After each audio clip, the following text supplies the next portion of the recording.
जब मेरी शादी हुई थी तो शादी की पहली रात जब मैं अपनी पत्नी के कमरे में जाने लगा तो मेरे दोस्तों ने मुझे रोक लिया और कहने लगे, देख, आज की रात अपनी पत्नी को काबू करके रखना, नहीं वो जिंदगी भर तुझे दबा कर रखेगी। तभी एक दोस्त ने कहा, इससे यह सब कहाँ आता होगा, ये तो जिंदगी भर उसका गुलाम बनकर रहेगा। सभी दोस्तों ने मेरा मजाक बनाने में कोई कसर नहीं छोड़ी। बड़ी मुश्किल से अपने दोस्तों से पीछा छुड़ाते हुए मैं बेताबी से कमरे में दाखिल हुआ था, पर कमरे के अंदर के मंजर ने तो मुझे हैरान करके रख दिया। मेरी नई नवेली दुल्हन सुंदरी चादर ताने सो रही थी। शादी का जोड़ा सोफे पर पड़ा था और साथ में सारे जेवरात भी ड्रेसिंग टेबल पर बिखरे हुए थे। अब तो मेरे सारे जज्बात ठंडे पड़ गए। मैंने घड़ी की तरफ नजर डाली तो रात के 12 बज रहे थे। अभी इतना ज्यादा वक्त नहीं हुआ था और शादी के माहौल में तो इतना वक्त हो ही जाता है। तो क्या नई नवेली दुल्हन कुछ देर तक अपने पति का इंतजार भी नहीं कर सकती है? या सिर्फ मेरे साथ ऐसा हुआ था? मुझे कुछ समझ में नहीं आ रहा था। मैं तो पिछले 1 महीने से एक एक दिन गिन रहा था और हर रात बेकरारी से बिस्तर पर करवटें बदलता था। मुझे तो शादी की पहली रात का बेसब्री से इंतजार था कि आज की रात हम दोनों एक दूसरे के साथ प्यार भरी बातें करेंगे और अपनी तमाम ख्वाहिशों को पूरा करेंगे। लेकिन शायद मेरे और सुंदरी के जज्बात अलग अलग थे।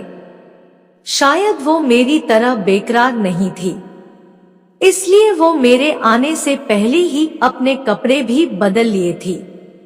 जिस रात का मुझे बेसब्री से इंतजार था वो रात तो आ गई थी, लेकिन बाकी सारे ख्वाब अधूरे रह गए थे।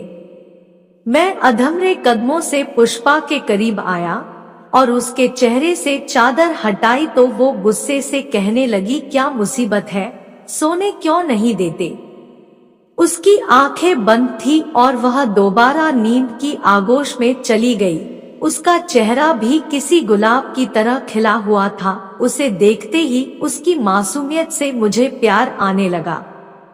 अब मैं खुद को तसल्ली देते हुए सोचने लगा कि अब तो पुष्पा मेरी है और हर रात मुझे उसके साथ गुजारनी है। क्या हुआ जो आज की रात वो सो गई। फिर मैं कपड़े बदलकर बिस्तर पर सोने को आया तो एक दफा फिर मेरे जज्बात बेकाबू होने लगे और मैंने सोती हुई पुष्पा को अपनी बाहों में जकड़ने की कोशिश की, लेकिन मेरी इस हरकत से उसकी आंख खुल गई और वो ऐसे करंट खाते हुए पीछे हटी कि जैसे मैं कोई डरावनी चीज हूँ। उसकी आंखों में खौफ की परछाई साफ दिखाई दे रही थी और मुझे समझ में नहीं आ रहा था कि वो इतनी डरी हुई क्यों है। मैंने प्यार से उससे कहा कि मेरी जान क्यों परेशान हो रही हो, मैं तुम्हारे साथ कोई जबरदस्ती नहीं करूँगा, तुम सुकून से मेरे पास बैठ तो जाओ। मैंने तो तुम्हें मुंह दिखाई भी नहीं दी। फिर मैंने अंगूठी को पुष्पा के हाथों में पहनाना चाहा तो उसने मेरा हाथ झटक दिया। पुष्पा का रवैया मेरी समझ से बाहर था। वो मुझसे कहने लगी कि मुझे छूने की भी कोशिश मत करो। मुझे बहुत अजीब लगा और मैं हैरानी से उसकी तरफ देखने लगा।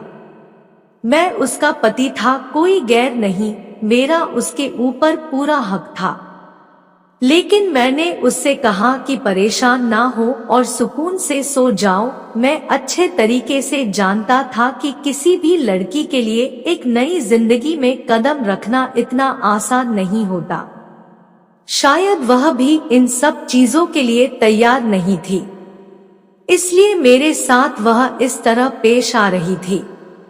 थोड़ी देर में वह दोबारा चादर ओढ़कर सो गई थी और मैं भी करवट बदलकर लेट गया था।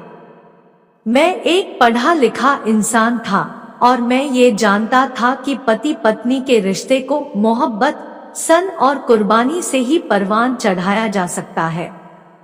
मगर मुझे यह एहसास नहीं था कि ये रिश्ता मुझसे इतनी बड़ी कुर्बानी मांगेगा।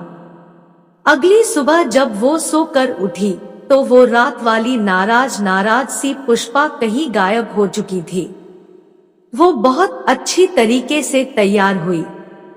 इससे पहले कि मैं उसके साथ कुछ करता वो कमरे से बाहर निकल गई। बाहर मेरे मम्मी पापा का उसने बड़े प्यार से पैर छुआ और उनके पास बैठ गई। उसका ये रूप देखकर मुझे बहुत खुशी हुई। अब मुझे यकीन हो गया था कि वो जल्दी ही हमारे घर में अपनी जगह बना लेगी। मैं वहीं पर बैठा उसे देख रहा था। उसके चेहरे की कशिश मुझे घायल कर रही थी और मेरा दिल चाह रहा था कि मैं उसे पकड़कर दोबारा कमरे में ले जाऊं। मैं तो उसे ठीक से दुल्हन बने देख भी नहीं पाया था। धीरे धीरे दिन बीत गया और अगले दिन हमारे रिसेप्शन की पार्टी थी। रिसेप्शन के वक्त स्टेज पर ही मैंने पुष्पा के कान में कह दिया कि आज रात वह मेरे आने से पहले अपने कपड़े चेंज ना करे। मैं दिल भर के तुम्हें देखना चाहता हूँ। लेकिन पुष्पा ने मेरी बातों का कोई जवाब नहीं दिया था। वो अपने भाई से बात करने में इस कदर व्यस्त थी कि उसे मेरी मौजूदगी का एहसास भी नहीं था। उन दोनों की आपस में ना जाने क्या बातें चल रही थी। मुझे कुछ समझ में नहीं आ रहा था। उस रात जब मैं कमरे में दाखिल हुआ तो वो मेरे कहने के बावजूद भी अपने कपड़े बदलकर बिस्तर पर लेट गई थी। मुझे उस पर गुस्सा आ गया। मैं उसका पति था, लेकिन उसके दिल में मेरी बात की कोई अहमियत ही नहीं थी। मैंने आगे बढ़कर उसके ऊपर से चादर हटाई और कंधे से पकड़कर उसको हिलाया तो वो आंखें खोलकर मेरी तरफ देखने लगी। मैंने नरम लहजे में कहा, पुष्पा, मैंने तुमसे कहा भी था कि तुम मेरा इंतजार करना। तो वो कहने लगी, राहुल, मुझे बहुत तेज नींद आ रही है, मैं और जाग नहीं सकती। अब मेरा पारा चढ़ने लगा कि मेरी कोई भी बात ये मानने को राजी नहीं है। मैंने उसे जबरदस्ती उठाने की कोशिश की तो उसने मुझे झिड़क दिया और बोली कि मुझे छूने की कोशिश ना करो, वरना मैं कुछ कर लूंगी। अब मैं डर गया और उससे दूर होकर सो गया। अब ये सिलसिला कई महीने तक चलता रहा। वो कोई ना कोई बहाना बनाकर मुझसे दूर ही रही। कई महीने के बाद मुझे उसके बारे में ये जानकारी मिली कि उसने मुझसे मजबूरी में शादी की थी। असल में वो किसी और से प्यार करती थी और अभी भी वो उससे बात किया करती थी। जब मुझे इसकी जानकारी हुई तो मैंने उससे जानना चाहा, तो वो उस दिन सच बोलने लगी कि हाँ, मैं उसी लड़के से प्यार करती हूँ और अपना शरीर किसी और को नहीं सौंप सकती।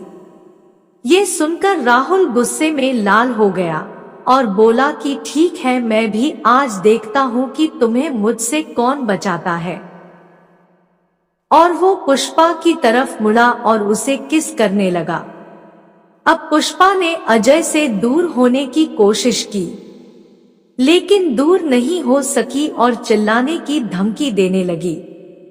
तो राहुल बोला, तुझे जो करना है वो कर, लेकिन आज मैं अपना हक लेकर रहूंगा। और उसके बाद राहुल ने अपने सारे अरमान पूरे कर लिए और अगले दिन बोला कि अब तुम्हें अगर उसके साथ रहना है तो मुझसे तलाक लेकर जा सकती हो। लेकिन अब पुष्पा समझ चुकी थी कि अब उसे कोई भी नहीं अपनाएगा, इसीलिए चुपचाप राहुल के साथ ही रहने लगी। कहानी अच्छी लगी हो तो वीडियो को लाइक और शेयर करें। साथ ही चैनल पर नए हैं तो चैनल को सब्सक्राइब जरूर कर ले ताकि ऐसी ही वीडियोस आपको मिलती रहे।